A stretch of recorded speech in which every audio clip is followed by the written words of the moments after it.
Hello and नमस्ते guys, तपाईलाई स्वागत छ MBK Pictures YouTube च्यानलमा। के छ हालखबर? आशा छ तपाईहरु सबै सन्चै राम्रै हुनुहुन्छ होला। गाइस, अनि म रमाउँदै गरेको एडिटिङ कसरी गर्न सक्नुहुन्छ भनेर तपाईलाई सिकाउन गइरहेको छु आजको यो भिडियोमा। यो भिडियोलाई तपाईले नछुटाइकिन सुरुदेखि अन्त्यसम्म हेर्दिनु होला। च्यानललाई सब्स्क्राइब गर्नुभएको छैन च्यानललाई सब्स्क्राइब गर्नु होला र यो भिडियोलाई लाइक गरिदिनु नभुल्नु होला। अनि साथीहरु, धेरै समय खेर नगरिकिन यो भिडियोलाई सुरु गरौँ।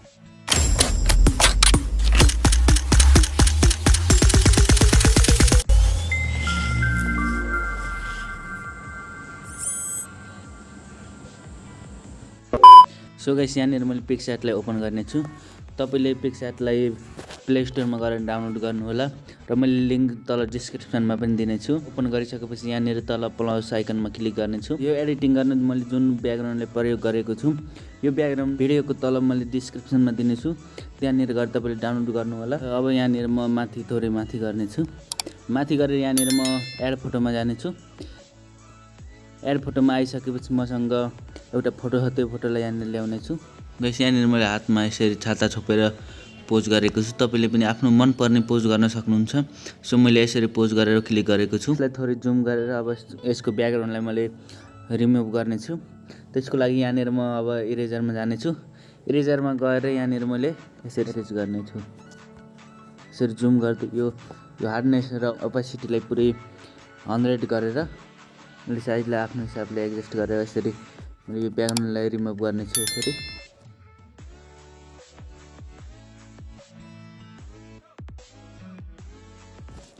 सो गाइस, यो फोटोको ब्याकग्राउन्ड मैले रिमुभ गरिसकेँ। तपाईले नि यसरी रिमुभ गर्नु होला र अब यहाँनिर मैले क्लिक गर्ने छु।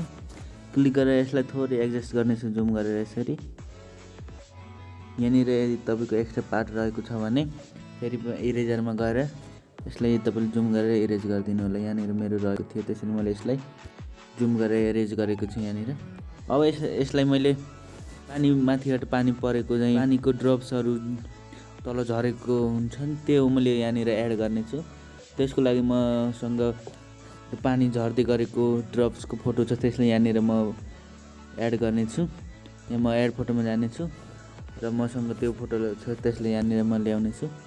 ल्याइसकेपछि एड गर्ने छु। एड गरेर यसलाई थोरै जुम गरेर यसरी र यसलाई थोरै माथि गर्ने छु। माथि गरेर यहाँ ब्लेन्डमा जाने छु। ब्लेन्डमा गएर स्क्रिन गरिदिने छु। यहाँ तपाईले देख्न सक्नुहुन्छ यस प्रकारको भएको छ। अब यसलाई थोरै यहाँनिर रियलिस्टिक लागेको छैन। यहाँनिर म इरेजरमा गएर जुन यो बडीको बाहिर आएको छ त्यसलाई थोरै यसरी मैले इरेज गर्ने छु।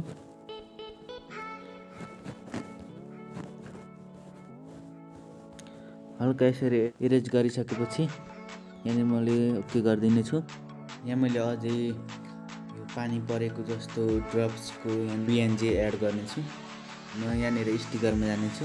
स्टिकरमा आइसकेपछि यहाँनिर सर्चमा गएर सर्च गर्ने छु RAIN rain DROPS rain drops यहाँनिर सर्च गरेर जुन राम्रो छ त्यसैले मैले अगाडि ल्याउने छु।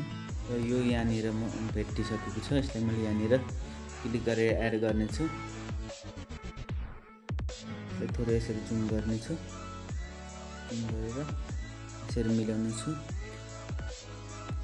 र यसलाई फेरि पनि इरेजरमा गएर यसरी इरेज गर्ने छु। साइडबाट एडिटिङ भइसकेको छ। यसलाई मैले कलर ग्रेड गर्ने छु। त्यसको लागि म लाइटरुममा गएर कलर ग्रेड गर्ने छु। सो गाइस, यहाँनिर मैले लाइटरुमलाई ओपन गर्ने छु। लाइटरुमलाई ओपन गरिसकेपछि यहाँनिर तल एड फोटोको अप्सन छ, यसमा क्लिक गरेर जुन भर्खरै पिक्सआर्टबाट एडिट गरेको फोटोलाई यहाँनिर एड गर्ने छु। एड गरिसकेपछि यहाँनिर म अल फोटोजमा गएर त्यो फोटोलाई यहाँनिर ल्याउने छु। ल्याइसकेपछि यहाँनिर सबैभन्दा पहिले म जाने छु लाइटमा। यहाँनिर देख्न सक्नुहुन्छ यो लाइटमा आइसकेपछि सबैभन्दा पहिले यहाँनिर मैले यो एक्सपोजरलाई यत्तिकै छोडिदिने छु। कन्ट्रास्टलाई मैले थोरै बढाउने छु। बढाइसकेपछि यहाँनिर म हाइलाइट्सलाई मैले -100 गरिदिने छु, किनकि यो फोटोमा धेरै हाइलाइट्स धेरै छ। मतलब पछाडि जो ब्याकग्राउन्डमा अथवा यो फोटोमा सब लाइट धेरै छ, त्यसैले मैले लाइटलाई कम गर्नको लागि मैले हाइलाइट्सलाई कम गर्नेछु र तपाईँको फोटो यदि अँध्यारो छ भने र लाइट कम छ भने तपाईँले एक्सपोजरलाई यसरी बढाउन सक्नुहुन्छ। मैले एक्सपोजरलाई यहाँनिर यत्तिकै छोडिदिनेछु र यहाँ मैले साइडहरूलाई थोरै घटाउने छु, धेरै पनि हल्का घटाउने छु र अब मैले यहाँनिर तल वाइट्सलाई पनि थोरै घटाउने छु किनकि यो ब्याकग्राउन्डमा धेरै उज्यालो छ, त्यसैले मैले घटाउने छु। यहाँनिर देख्न सक्नुहुन्छ यस्तो थियो, अहिले यस्तो भइसकेको छ। अनि पछि यहाँनिर मैले ब्ल्याक्सलाई पनि थोरै घटाउने छु। अनि पछि यति भइसकेपछि यहाँनिर म जानेछु कलरमा आइसकेपछि यहाँनिर मैले टेम्परेचरलाई थोरै घटाउने छु यसरी हल्का। अनि पछि यहाँनिर मैले टिन्टलाई पनि थोरै घटाउने छु। अनि पछि यहाँनिर मैले भाइब्रेन्सलाई थोरै बढाइदिने छु र स्याचुरेसनलाई मैले यसलाई पनि थोरै बढाउने छु यसरी। अनि पछि यहाँनिर म माथि मिक्समा जानेछु। मिक्समा आइसकेपछि यहाँनिर सबैभन्दा पहिले यो रेड कलरलाई सिलेक्ट गरेर यसको ह्युलाई यत्तिकै छोडिदिने छु र स्याचुरेसनलाई मैले थोरै घटाउने छु। हल्का घटाइसकेपछि अब यसको ल्युमिनेन्सलाई मैले थोरै बढाउने छु। अनि पछि यहाँनिर म जानेछु ओरेन्ज कलरमा। ओरेन्ज कलरको ह्युलाई यत्तिकै छोडिदिने छु। स्याचुरेसनलाई मैले थोरै माइनस गर्ने छु। हल्का माइनस गरिसकेपछि ल्युमिनेन्सलाई मैले थोरै बढाउने छु। यो फेस छ, फेसमा यो ल्युमिनेन्स बढाउँदाखेरि देख्न सक्नुहुन्छ यो डार्क फेसलाई यो लाइट मिलेको छ यो ओरेन्ज कलरको ल्युमिनेन्सलाई बढाउँदाखेरि। अरू बाँकी मैले यत्तिकै छोडिदिने छु। जानेछु अब म ब्लू कलरमा आइसकेपछि यसको म ह्युलाई थोरै घटाउने छु। घटाइसकेपछि यसको स्याचुरेसनलाई मैले -100 गरिदिने छु यसरी। अनि पछि यहाँनिर मैले ल्युमिनेन्सलाई थोरै घटाउने छु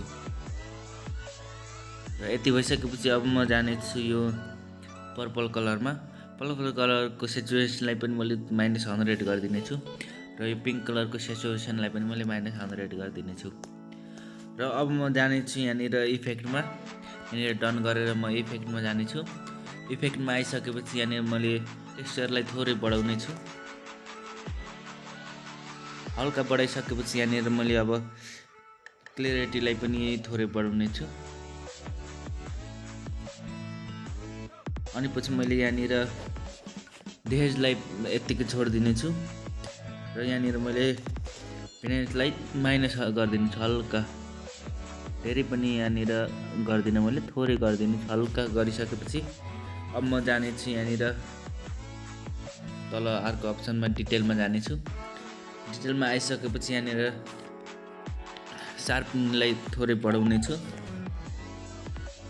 अनि पछि डिटेललाई र यो रेडियसलाई यत्तिकै छोडिदिने छु। म्याक्सिमलाई थोरै बढाउने छु र नोइस रेड्युसनलाई पनि थोरै बढाउने छु यसरी। अनि पछि यो डिटेललाई यत्तिकै नै छोडिदिन्छु। कन्ट्रास्टलाई मैले थोरै बढाउने छु। अनि पछि कलर नोइस रेड्युसनलाई पनि थोरै बढाउने छु। र गाइस यति भइसकेपछि यहाँनिर तपाईँले देख्न सक्नुहुन्छ यो फोटो बिफोर आफ्टर देख्न सक्नुहुन्छ। यस्तो पहिला थियो, एडिट गरिसकेपछि यस्तो भइसकेको छ। अब यहाँनिर माथि सेयरमा गएर सेभ टु डिभाइस गर्नु होला र यो ग्यालेरीमा सेभ हुनेछ। यो भिडियो आजको लागि यति नै। त्यही एडिटिङ गरेर मलाई फेसबुक इन्स्टाग्राममा ट्याग गर्न नभुल्नु होला। मैले तपाईँलाई मेरो फेसबुक इन्स्टाग्रामको लिङ्क तल डिस्क्रिप्सनमा दिनेछु, त्यहाँनिर गएर मलाई फलो गर्नु होला। यो भिडियोलाई अन्तिमसम्म हेर्नको लागि तपाईँलाई धेरै धेरै धन्यवाद। आजको लागि यति नै। म फेरि उपस्थित हुनेछु नयाँ भिडियोको साथमा। By by.